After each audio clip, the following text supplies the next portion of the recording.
Statistical physics. So from the name itself, it's a branch of physics which make use of statistics.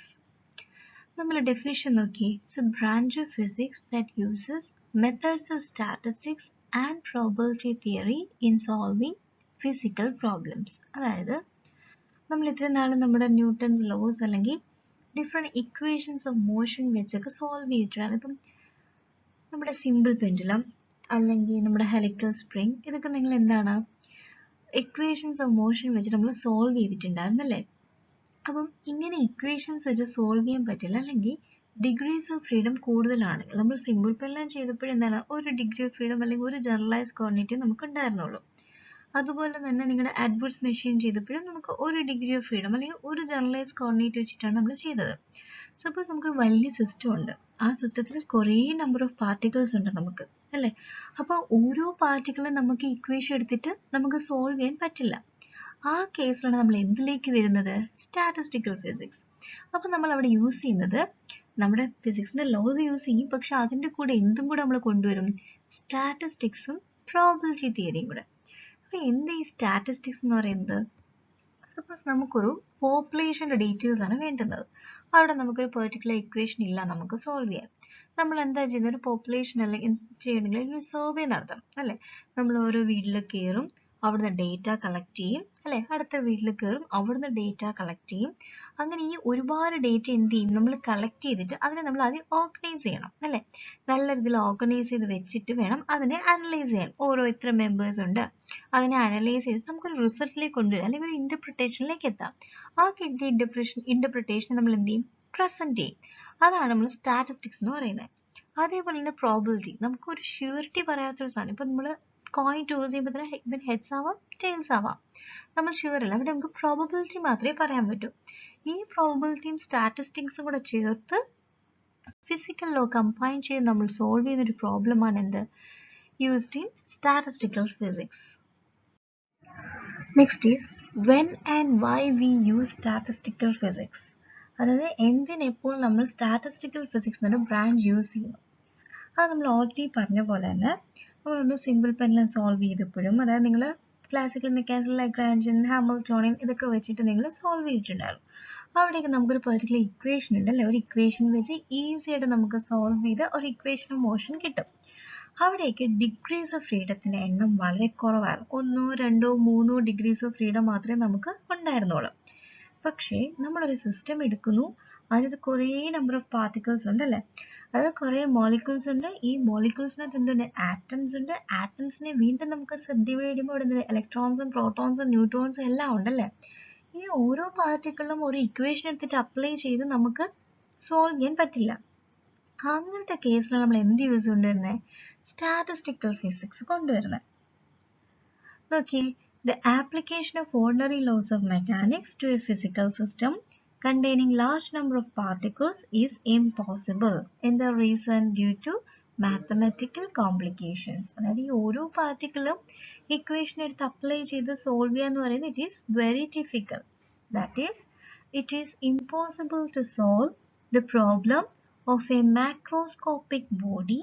Macroscopic body which is a body is having large number of degrees of freedom, അതായത് having large number of particles. ഓരോ പാർട്ടിക്കിൾസിനും എന്താണ്? Degrees of freedom വേണം. So macroscopic body is having a large number of degrees of freedom, and these problems can be solved using statistical physics or using statistical mechanics. The bridge between macroscopic and microscopic behavior. അതായത് statistical മെക്കാനിക്സിനെ നമുക്ക് എന്തെന്ന് പറയാം? It's a bridge between macroscopic and microscopic behavior.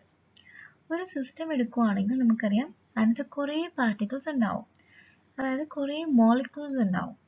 ഈ എല്ലാ മോളിക്യൂൾസിൻ്റെയും ഒരു average ബിഹേവിയറിനെയാണ് എന്ത് കാണിക്കുന്നത്? Macroscopic behaviour എന്ന് പറയുന്നത്. അതായത് temperature, pressure, volume etcetera. Microscopic എന്ന് പറയുമ്പം ഓരോ മോളിക്യൂളിൻ്റെയും ബിഹേവിയർ ആയിരിക്കും. അതായത് ഒരു മോളിക്യൂളിൻ്റെ പൊസിഷൻ, അല്ലെങ്കിൽ അത് മൂവ് ചെയ്യുന്ന വെലോസിറ്റി, ഫോഴ്സ് എക്സെട്ര. ഈ മാക്രോസ്കോപ്പിക് ബിഹേവിയറിനെയും മൈക്രോസ്കോപ്പിക് ബിഹേവിയറിനെയും തമ്മിൽ ലിങ്ക് ചെയ്യുന്നതാണ് എന്ത്? Statistical mechanics. ഇനി ഡെഫിനിഷൻ നോക്കി. Statistical mechanics is a branch of science which establishes microscopic behavior of a system in terms of microscopic behavior.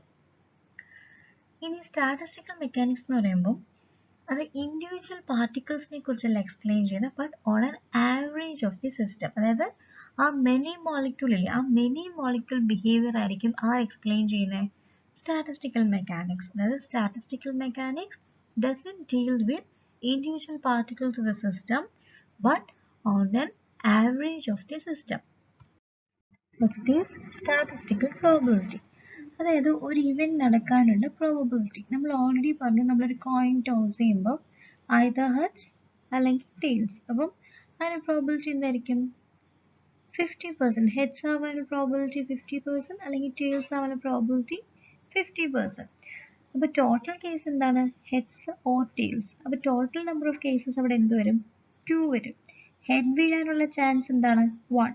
അല്ലെങ്കിൽ ടെയിൽ വീഴാനുള്ള ചാൻസ് എന്താണ്? 1. So probability of finding A head എന്നുകൊണ്ട് എന്തായിരിക്കും? 1/2, അതായത് 50% ആയിരിക്കും. അതേപോലെ തന്നെ പ്രോബിലിറ്റി ഓഫ് എനി ഇവന്റ് നമ്മൾക്ക് എങ്ങനെ പറയാം? It's a number of cases in which event occurs by total number of cases. അത് നമ്മൾ ഡൈസിന്റെ കാര്യം. ഒരു ഡൈസ് എറിയുമ്പോൾ നമുക്കറിയാം അവിടെ ഏത് നമ്പർ വേണമെങ്കിലും വീഴാം അല്ലേ? 1, 2, 3, 4, 5, 6, അതിൽ ഏത് വേണമെങ്കിലും വീഴാം. അപ്പോൾ ടോട്ടൽ നമ്പർ ഓഫ് കേസസ് എത്രയായിരിക്കും? 6 ആയിരിക്കും. അതിൽ 1 വീഴാനുള്ള പ്രോബിലിറ്റി എന്തായിരിക്കും? 1/6. 2 വീഴാനുള്ള പ്രോബിലിറ്റി എന്തായിരിക്കും? 1/6. ഈ എല്ലാ പ്രോബിലിറ്റീസും ആഡ് ചെയ്യുമ്പോൾ എപ്പോഴും നമുക്ക് എന്തായിരിക്കും കിട്ടുന്നത്? 1 ആയിരിക്കും കിട്ടുന്നത്. So probability of an event is equal to number of cases in which the event occurs divided by total number of cases. അടുത്ത term phase space. നോക്കി, നമുക്കൊരു 3-dimensional സ്പേസിൽ ഒരു പാർട്ടിക്കിളിന്റെ പൊസിഷൻ എക്സ്പ്ലെയിൻ ചെയ്യണമെങ്കിൽ നമുക്ക് 3 കോർഡിനേറ്റ്സ് വേണമായിരുന്നു. എക്സ്, വൈ, ഇസഡ്, അതായത് Cartesian coordinates. അതുപോലെ ഫേസ് സ്പേസ് എന്ന് പറയുന്നത് എന്തുവരും? 6-dimensional സ്പേസ് ആയിരിക്കും. അതായത് ഒരു പാർട്ടിക്കിളിനെ എക്സ്പ്ലെയിൻ ചെയ്യാൻ, അതായത് ഒരു പാർട്ടിക്കിളിന്റെ സ്റ്റേറ്റിനെ എക്സ്പ്ലെയിൻ ചെയ്യാൻ വേണ്ടി നമുക്ക് 6 കോർഡിനേറ്റ്സ് വേണം. അല്ലെങ്കിൽ 6-dimensional സ്പേസ് ആയിരിക്കും ഒരു സിംഗിൾ പാർട്ടിക്കിളിനെ റെപ്രസെന്റ് ചെയ്യാൻ വേണ്ടി നമ്മൾ യൂസ് ചെയ്യുന്നത്. ഇനി ഏതൊക്കെയാണ് ആ 6 coordinates? 3 position coordinates X, Y, ഇസഡും അതിൻ്റെ കൂടെ എന്തും കൂടെ വരും? 3 momentum coordinates P X, P Y and P Z. ഇനി നമ്മൾ ഡയഗ്രാം നോക്കി, അവിടെ നമുക്കൊരു 3-dimensional സ്പേസ് ആണ് കാണിച്ചേക്കുന്നത്. നമ്മുടെ usual Cartesian position space, x, y, z coordinates. അതിൽ നിന്നൊരു കുഞ്ഞു വോളിയം എലമെന്റ് നമ്മൾ എടുത്തു, having sides d X, D y and d z. അതിന്റെ വോളിയം എന്ത് വരും? D V is equal to D X, D Y, D z. ഇനി ഇതേ സംഭവം തന്നെ നമ്മൾ 6 ഡയമെൻഷനിൽ കൺസിഡർ ചെയ്യുക. അതായത് അപ്പം 3 പൊസിഷന്റെ കൂടെ എന്തും കൂടെ വരണം? 3 മൊമെന്റം കോർഡിനേറ്റ്സും കൂടെ. അപ്പോൾ 6-dimensional സ്പേസിൽ വോളിയം എന്താവണം? D X, D Y, D Z, D P X, D P Y, D P Z. ഇതാണ് എന്ത്? ഫേസ് സ്പേസ് എന്ന് പറയുന്നത്. 6-dimensional space for a single particle. It is also called as mu space. അപ്പോൾ ഇവിടെ state of a single particle is specified by 3 position coordinates and 3 momentum coordinates. Next is phase point and phase density. So നമ്മൾ പറഞ്ഞു phase space എന്ന് പറയുന്നത് ഒരു 6-dimensional space ആണെന്ന് പറഞ്ഞു.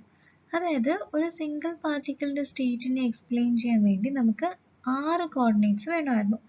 അതായത് 3 പൊസിഷൻ കോർഡിനേറ്റ്സും 3 മൊമെന്റം കോർഡിനേറ്റ്സും. ഇനി അതിൽ എന്താണ് ഫേസ് പോയിന്റ്?